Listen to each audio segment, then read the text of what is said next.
Hello, on the screen is a summary of what I will go over in this video. Make sure to watch to the end so you don't miss anything. Step 1. We'll start by updating your Ubuntu system packages to ensure everything is current and compatible. You'll want to open your terminal and run the update command to refresh your package lists. This only takes a minute and sets you up for success. Step 2.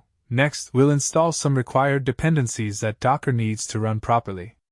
These are additional packages that support Docker's functionality. Think of them as helper tools that make everything work smoothly together.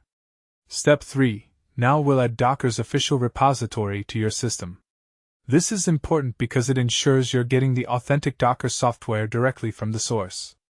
Adding the repository only requires a few commands and gives you access to the latest versions. Step 4. After that, we'll install Docker itself using your package manager. This is straightforward once your system is ready. The installation will automatically configure everything you need to start using containers. Step 5. Finally, we'll verify that Docker is working correctly and set it up so you can use it without needing administrator privileges every time. We'll run a test container to confirm everything installed properly. By the end of this video, you'll have a fully functional Docker installation ready for your development projects.